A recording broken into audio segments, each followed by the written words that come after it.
There is a kind of duel where only one person draws a blade, and somehow the other one is the one who dies. No clang of steel, no scar to point it later, just a sudden emptiness where power used to be. Victories like that leave almost nothing to photograph. They leave rumors, paperwork, and a new arrangement of chairs. They were the victories Niccolò Machiavelli admired, the ones that happen in silence before the trumpet. He watched the loud defeats too. He watched banners torn and men scattered, watched Florence lose and win, and lose again like a person in fever.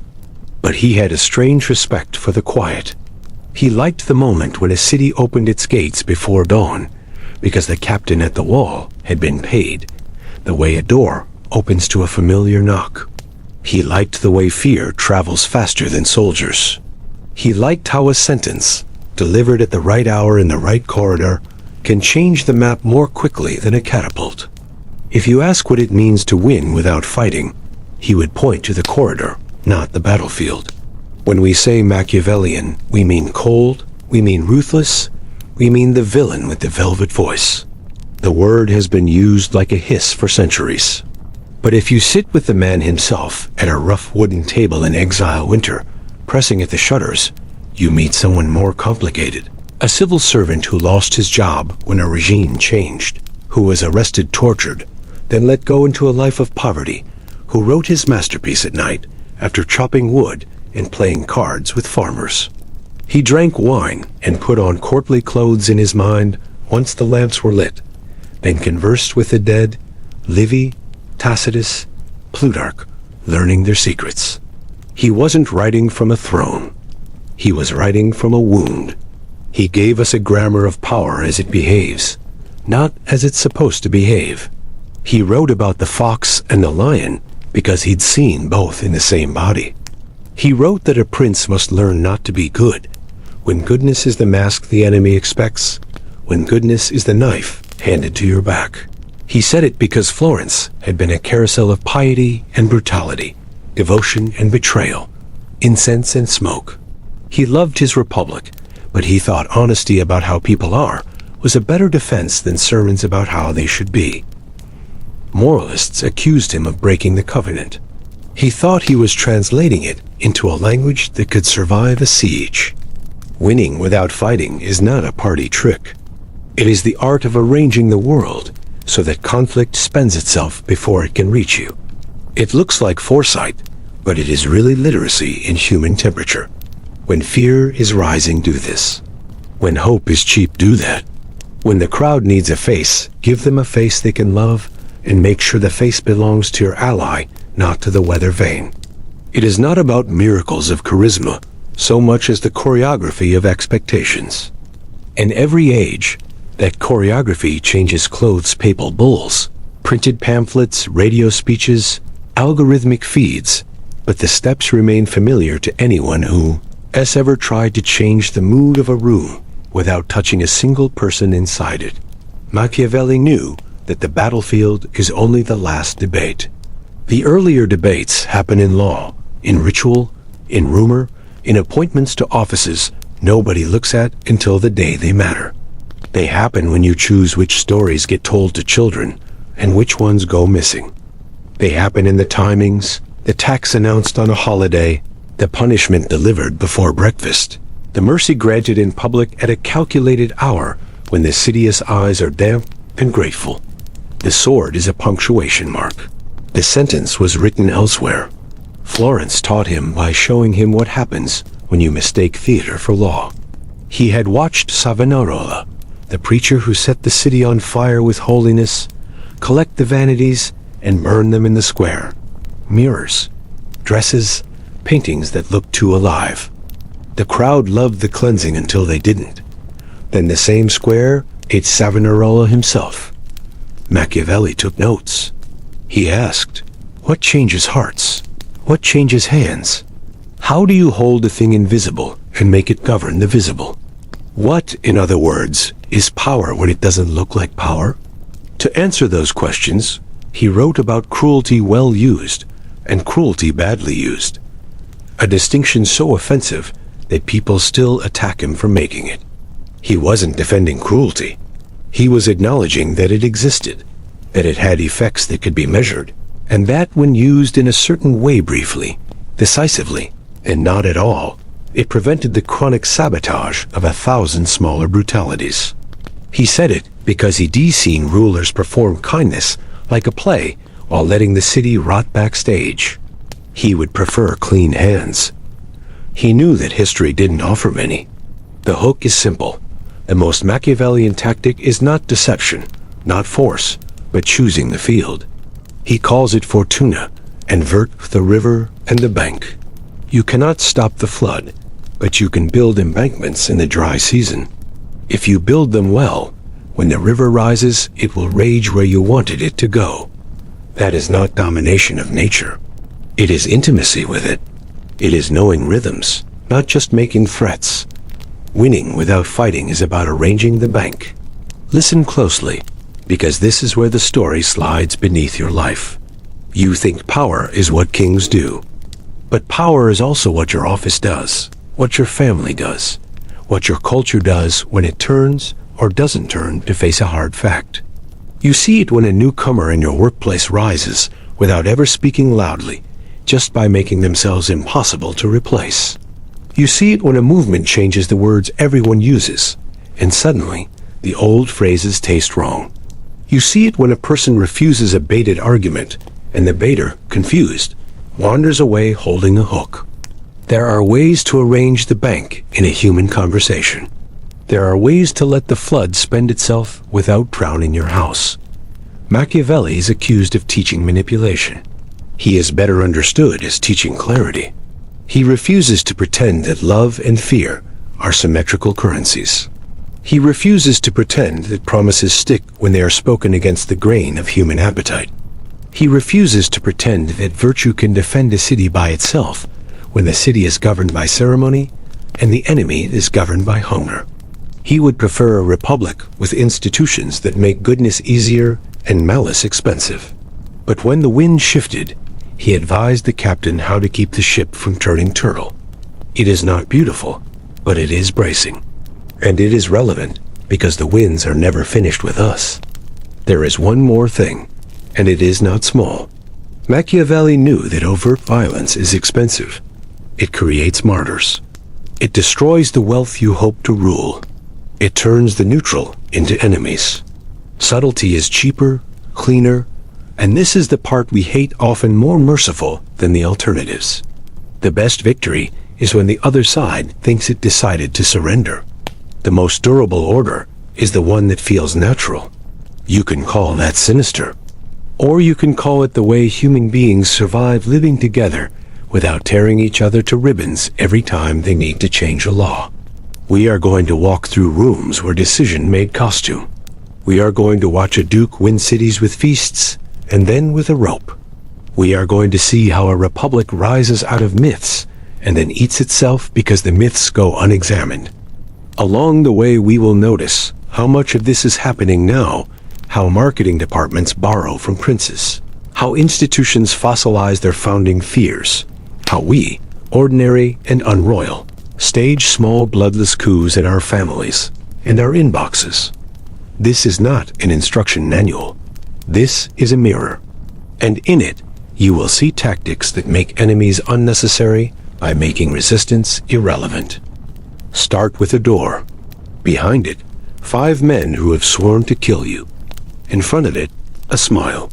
The scene is Senigallia, winter of 1502. Cesare Borgia, the Duke of Valentinois, son of Pope Alexander VI, has invited his captains, the very ones who plotted against him, to a meeting of reconciliation. The road is muddy. The air smells like iron. He greets them one by one, cloak thrown back, confidence like a torch in the fog. He embraces them. He jokes. He leads them inside, where the floor is not a floor, but a trap. By dusk, the conspiracy is ash. No battle took place. The city is calm. The people wake to the same streets and a different owner. Machiavelli was there. He had been sent as a Florentine envoy to observe this young predator who was reorganizing Italy with a speed that made other men look aquatic. What struck him wasn't the violence. Plenty of men could swing a sword, but the staging. The violence was in service to a script. Borgia made his cruelty a single thunderclap. He arrested the captains in private, executed them quickly, then walked the city to demonstrate normal life, like a host tiding after a storm. The next day, he held court. Merchants came with petitions. Everything proceeded. The message was simple. Turbulence is over.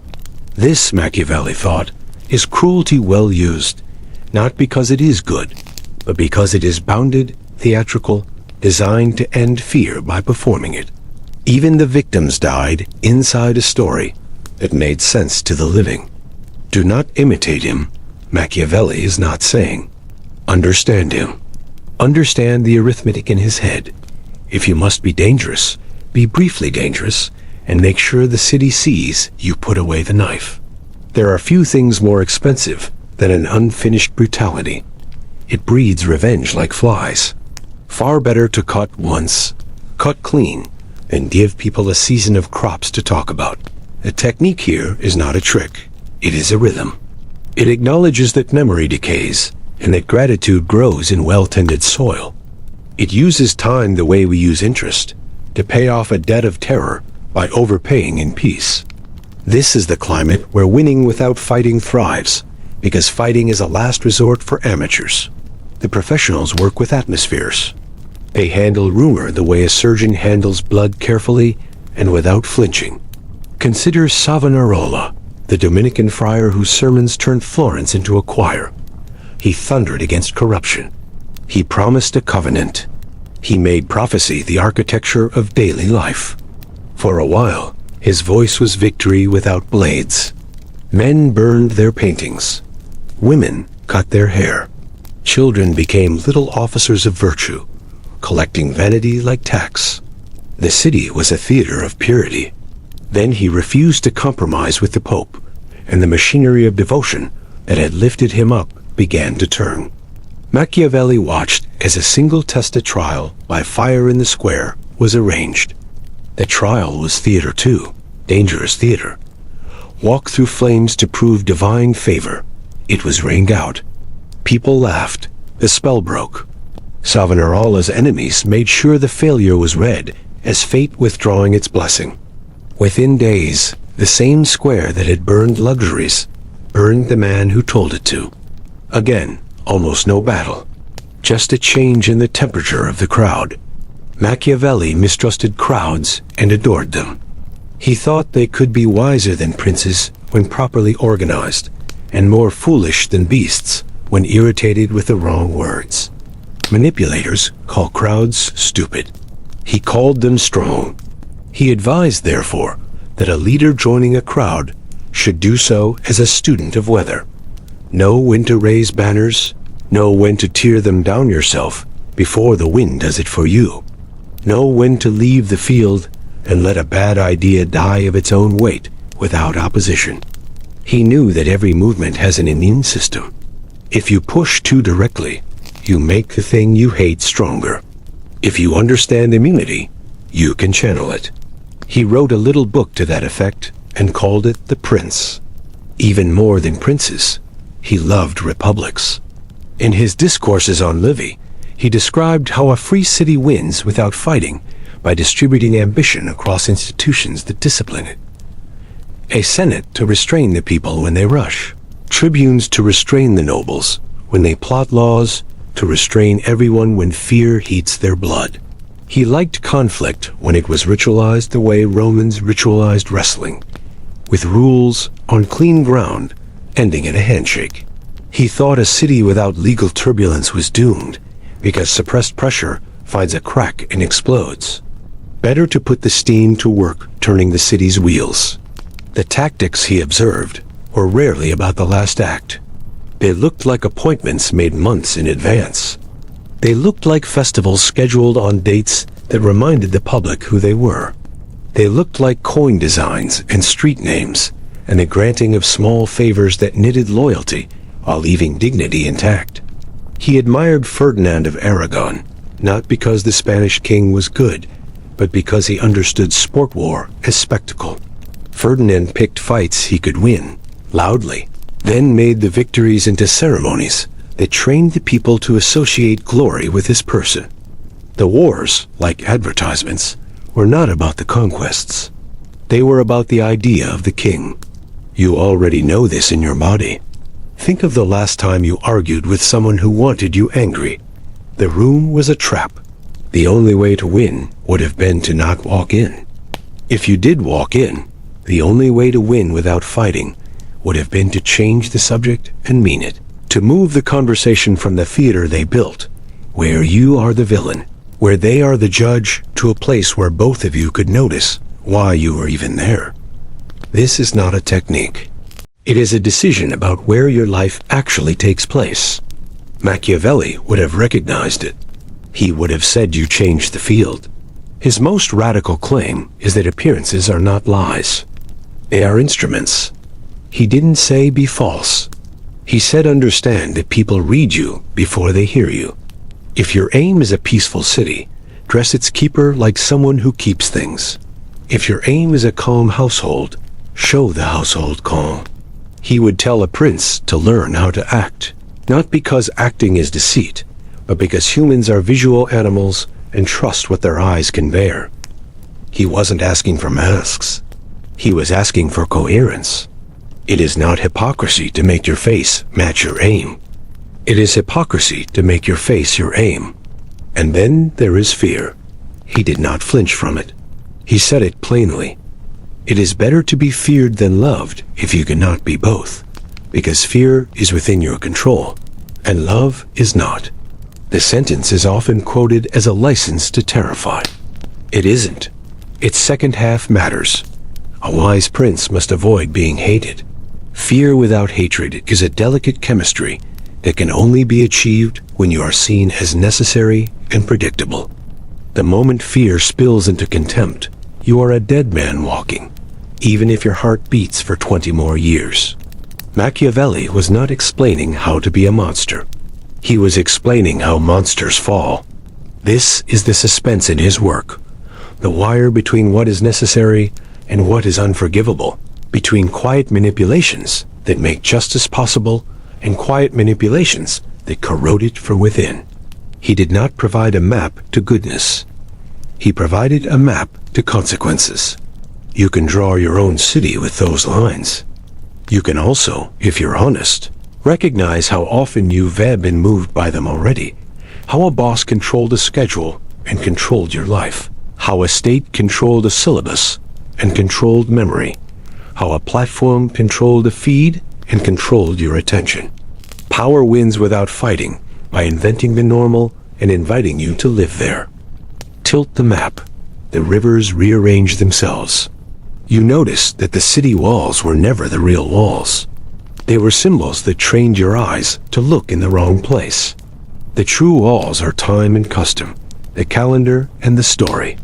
Machiavelli called fortune a river because it floods, and he called virtù the art of building banks because it reshapes the floodplain. Neither is moral. Both are facts. Their dance is the secret of winning without fighting. Change the floodplain. Virtù is the most misunderstood word he uses. It does not mean virtue in the sermon sense. It means capacity, nerve, a form of human excellence that looks like audacity mated with practical intelligence. It is prudence with a knife in its boot. It allows a person to improvise structure when time is snapping. It is the opposite of prayer as substitute for action. Fortune, by contrast, is the weather of history. You cannot bribe it, but you can know its seasons. He thought fortune favored the bold because floods punish people who hesitate to seek higher ground. But he also thought the bold must know when to stop climbing and build. This is where his thought bends toward institutions. The Prince is a book about a person. The Discourses are a book about a body. In the latter, winning without fighting becomes a civic art. A free people diffuses violence by ritualizing it. Elections instead of coups, trials instead of feuds, public squares instead of alleys, satire instead of knives in the dark. The founders, he says, must sometimes be severe. Afterwards, severity must be embedded in law so that individuals do not have to invent it. Remove the causes of corruption, and you remove the need for heroic medicine. A city that depends on heroes is a city waiting to die. Astonishingly, he borrows from Rome's mythic past to make this case. He admires Romulus even as he whispers about fratricide. The founding crime, if there is one, must be consumed by the founding myth. It must be turned into a story that binds, rather than a trauma that repeats. The difference is not comfort. He is never interested in comfort, but function. If your origin story teaches you to kill your brother forever, you will. If it teaches you that your brother's death must never happen again, you will build a Senate to make that less likely. Stories shape legislation. Laws shape behavior. Behavior shapes outcomes. No swords yet, and the city is safer. Look closely at the softer tools he respects. Money, because it builds webs of obligation that travel farther than spears. Honors, because they reward the restless without empowering the malicious. Religion, not for heaven but for earth, because rituals make people punctual, predictable, and brave. Education, because citizens who can imagine Rome as an us are less likely to sell Rome for an eye. Punishment, swift and public, because secrets fester. Rewards, quiet and personal, because vanity bends under attention and lifts under dignity. These are not tricks. They are choices about what to water in a garden where weeds are native. We think of Machiavelli as the teacher of deception, but he is most useful as the teacher of terrain. If you cannot close the gates, extend the walls into habit. If you cannot command love, command trust. Trust is not softness. It is scaffolding that lets a city build tall without collapsing. You can see this geometry in the Roman dictatorship, an office for emergencies, held briefly, bounded by rules. It permits extreme action without normalizing it. The city survives the storm because it knows how to put away the tools of storm. Win without fighting by making fighting rare, expensive, and ceremonial. His ideas rhymed with older wisdom. Sun Tzu wrote centuries before that the supreme art of war is to subdue the enemy without fighting. Machiavelli would nod, then add, to do this in a republic, build multiple centers of gravity so that no one actor's fall is a catastrophe. He would also add something uncomfortable. Sometimes you must pretend to be someone as ally so that they cannot assemble a fortress against you. He said it because alliances are sometimes just pauses, but pauses can be long enough for sons to grow up in a different atmosphere than their fathers. He did not worship sincerity. He worshipped outcomes that kept cities standing. But the most disorienting connection he makes is to us. We carry princely and republican dilemmas inside our ribs. The lion and the fox are not only statecraft. They are a person's daily quarrel between force and cunning, boundaries and charm. Winning without fighting in a life is not a con. It is the art of removing the causes of war inside you. Arrange your habits so that you do not have to wrestle yourself every morning. Select honest relationships so that you do not need to defend yourself from the people who should guard you. Choose work that pays you an energy so you do not steal it from your sleep. No manipulation here, just the old Roman lesson. Discipline now, freedom later. Notice how many modern powers have learned to do what Machiavelli studied by instinct. Central banks adjust moods with rates and words. Courts alter national tempers by deciding which stories count as law. A company changes a button color, and millions of hands move differently that afternoon. These are victories without helmets. Sometimes they are benevolent, sometimes they are predatory. Often they are both. But they share a logic. Create conditions where certain outcomes are cheap and others are expensive. People will do what is affordable. You will too. Symbols matter here. Machiavelli admired founders who understood theater because they used it to educate. Numa Pompilius, Rome's second king, is said to have domesticated a warlike people by staging conversations with a goddess and using her supposed demands to regulate the calendar. History or myth? To him, the difference mattered less than function. If the rites produced piety and punctuality, the city grew governable. His point is not that we should lie. It is that humans are ritual animals. If a ritual serves liberty, keep it. If it serves tyranny, strip it of its magic and show the wires so the spell loses its hold. And then there is luck. Fortune is a force you respect by making her need you. People resent rulers who depend on her because they drift like leaves. People forgive rulers who harness her because harnessing looks like talent. The way to win without fighting is to be the place where fortune likes to rest. Prepare, watch, strike when she yawns. This is not metaphysics. It is timing. It is knowing that in every chaos there is an hour when decisions congeal. An hour when you can set a precedent that will harden into the new normal by dinner. Machiavelli searched for that hour like a hunter searches for water. He failed, often. This is essential. He wrote like a winner and lived like a casualty. He offered a book to a prince who ignored it. He imagined himself as a statesman and died a minor legend. His failures make him useful because they keep him from becoming a cartoon. The man who told others how to win without fighting could not secure his own return. But he left us a lens, and through it, you can see how very much of the world is made out of arrangements more than contests, out of angles more than swords. If you want to understand how power behaves while pretending not to, the lens is worth lifting. The air grows heavy when you start asking what any of this costs. Machiavelli is often read with a predatory grin. Less often, he is read with a shiver. Winning without fighting sounds elegant until you notice whose breath is being controlled, so the elegance can proceed. When a city is pacified by ceremony, someone arranged the ceremony. When a workplace is serene, because the difficult people have drifted away, someone tolerated their exhaustion until their feet pointed elsewhere. When a family avoids violent arguments by speaking in indirect codes, children learn to read weather rather than words. Not all bloodless victories are harmless. Many are mercies, some are laziness, some are fear. Some are an artful postponement that becomes a permanent silence. This is why Machiavelli's phrase cruelty well used should taste like iron on your tongue.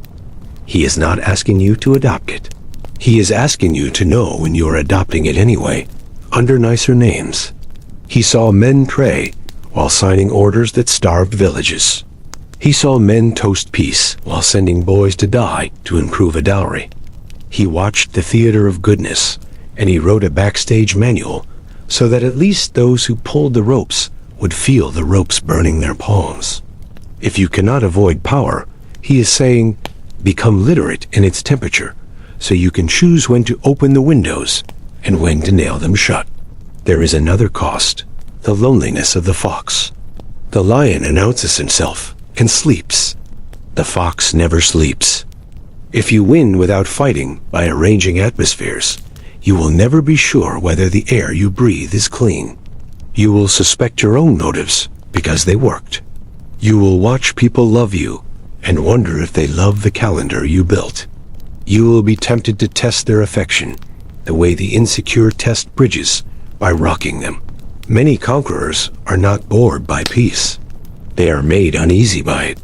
They become addicted to the pulse of crisis, because crisis made their virtues visible.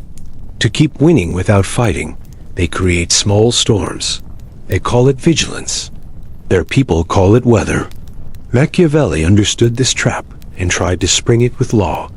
Give temporary dictators a timer. Give offices fixed terms. Let no man hold the same power long enough for himself to become the city. Even in a household, the same logic holds. If you are always the hero, you cannot know whether you are the tyrant. He would ask you to build habits that make your heroism unnecessary. It is a strange humility, the kind you find in engineers who make systems so sturdy that their own jobs become trivial. It feels like a loss of identity. It is actually a form of love. He wrote like a man who knew love, though he's rarely given credit for it. In letters to friends, he is warm, funny, messy. He is not the marble bust of cynicism we prop in museums to scare children. He was a citizen whose heart belonged to a city that threw him away. He kept advising everyone anyway. His house in San Castiano was small. He planted a garden. He described changing out of his muddy clothes and entering the study at night as entering a court where he could speak with the ancients without being ashamed. If you listen beneath the brass, you hear grief. The tactics of winning without fighting were born in a man who had lost by fighting and by not fighting, and had concluded that only fluency could save the next generation from our oscillations between naivete and brutality. There is another emotion in his pages: pity. He never uses the word as a selling point. He simply never stops noticing how often people fail because they do not understand themselves. Savonarola fell because he mistook unction for law. Borgia fell because his father died. Soderini, the gonfalonier of Florence, fell because he believed moderation would be respected in a storm.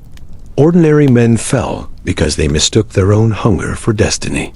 He gives them all the same hard gift, a portrait without cosmetics. He refuses to flatter the dead. It is a harsh kindness, this refusal, because it grants the living a chance to see themselves before history does it for them with less mercy. And yet there is tenderness here toward human limits. When he says it is better to be feared than loved, he is not condemning love. He is acknowledging that the city cannot afford to wait for a love it has not earned. If you would like to be a ruler who is loved, build schools, pay soldiers on time, resolve disputes fairly. Make sure the price of bread is not a daily crisis. These are tasks, not poses. You may be loved by accident after doing them. If you are not, the city will still stand.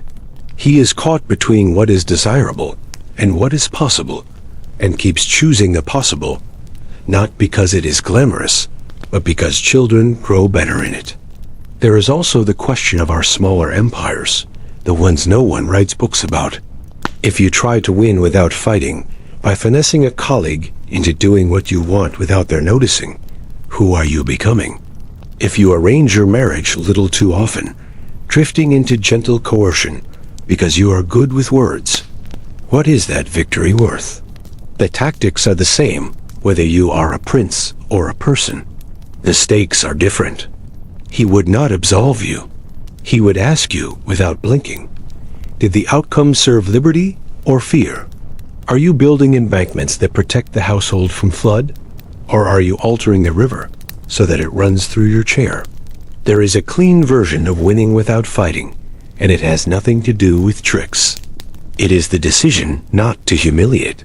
It is the art of yielding at exactly the right time so that the other person can save face and therefore survive the change you need to make together. It is the discipline of turning enemies into opponents, opponents into critics, critics into collaborators, collaborators into citizens. It is the craft of writing rules that make bad behavior costly without making life unlivable. It is the patience to let fortune pass this year, so that when she returns next year, the ground is yours. This is not cynicism. This is stewardship. Machiavelli did not live to see a stable Florence. He died with unfinished letters and unpaid debts. His name became a synonym for the very thing he tried to prevent: petty manipulation. That is our failure, not his. We chose to remember the fox and forget the Senate, to memorize the line about fear and forget the chapters on law, to idolize the prince and ignore the people. Read him again at night with your phone off. Listen to the way he leans forward when he talks about citizen militias, about laws that hold nobles accountable, about the danger of mercenaries. The man we named evil keeps asking that power be answerable to those who feel its weight. There is a love story buried in that request. It is not sweet, but it is love. We arrive at the edge of the story, where advice would normally be given, and find no advice we can trust. That's the strange decency in Machiavelli. He will not sell you a charm. He will hand you a mirror and a weather report and ask you to decide whether you want to build a house or burn one. Winning without fighting is not a spell. It is a series of choices about how you want your world to feel. Choices that start small and turn into climate. He would say start where you are sovereign. What are the rituals that govern your days? Do they breed panic or patience? If panic wins, ask whether you have built a life that only panic can power. If patience is a stranger, invite it by making small predictabilities. Dinner at a table, not a screen. Conversations at a pace that allows the other person's dignity to breathe. Policies in your small dominion that are simple enough for children to remember. A household that knows what happens next is a household that does not require fighting for every cookie. The city version of this is schools, courts, libraries, parks, embankments of the human flood. He would also caution against the glamour of cunning. To win without fighting can be intoxicating. You shape a meeting. You nudge a decision. You feel invisible influence moving like a current under your hands. It is the closest most of us will ever come to royalty. It is dangerous. Influence that never meets resistance turns cruel. Arrange resistance. Let people tell you no. Build committees that can fire you from your self-appointed throne. Write rules whose first victim is your convenience. This is not self-hatred. It is the geometry that keeps bridges standing after the architect leaves town. And then, unexpectedly, there is gentleness. A civilization that wins without fighting is not one that never fights. It is one that fights rarely and mourns properly when it does. It is one where leaders blush when praised for doing what the law requires. It is one where spectacle serves education instead of hysteria. It is one where myths are taught and then interrogated, not to spoil the magic, but to protect the city from becoming a toy of its own monsters. Machiavelli imagined this with his Romans. We can imagine it with our own names on the gates. If you are looking for the trick, here it is, and it is not a trick. Do not make enemies you do not need. Most fights are invented to justify appetites that would embarrass us if spoken plainly. The appetite for being right in public. The appetite for being feared behind the scenes. The appetite for the thrill of emergency. There are honest fights waiting for us. Save your strength for them. When a flood comes, you will want the embankments intact. Do not spend your sand eggs proving you could have built them. Remember, too, that fortune is a river. It will flood. It will recede. If you build banks during peace, the town will call you boring. If you lay stone while the sun is out, behind the bandstand where no one is clapping, they will say you lack vision. When the water rises and the square is saved, they will not cheer you. They will go to work. This is the victory without fighting that matters. Not the applause, not the throne, but the morning where children walk dry to school because you acted when boredom told you to go to sleep. Machiavelli's ghost would be amused to find himself trending again. He would pour wine and ask you questions about algorithms you can't answer. He would laugh at our kings, who are apps with quarterly reports. He would recognize our mercenaries, who are consultants with slides. He would understand our propaganda, which is influence with prettier fonts. And he would still ask the same old thing. Are you building a republic or a court? A republic is a place where many can win without anyone needing to lose in public. A court is a place where everyone performs winning while losing their souls in private. We live between those options every day. Your office can be a court or a commons. Your home can be a school for citizens or a stage where everyone auditions for a role they were never meant to keep. You can win without fighting by making your world the kind of place where fighting is unnecessary, not because your enemies disappeared, but because they never congealed. Or you can win without fighting by starving your enemies quietly and calling it prudence until your soul takes an inventory and finds itself thin. Here is the quiet cliff at the end. The hardest victory without fighting is over your own need to be the winner. If you can arrange a result where the city is stronger and your name is smaller, you have done the one thing Machiavelli rarely saw and always hoped for. You have made power answer to something older than itself. Fortune will still flood. The river will still take what it wants. But there will be children in the square, and bread on the tables, and a calendar that people can live inside without shame. The world is still a corridor with a door and a smile, and men behind it who want you dead. But it is also a garden behind a low wall where a man in exile once put on his best clothes to talk with the dead and learn from those old voices how the living endure. He handed us a lens. Use it not to hurt, but to see. Use it not to dominate, but to arrange conditions where cruelty grows scarce. If you can do that even a little, you will have learned the most subversive Machiavellian tactic of all, to make a victory so humane that no one in the crowd feels the need to look for a sword. If this opened your eyes, subscribe to Boring History, because the truth is never boring.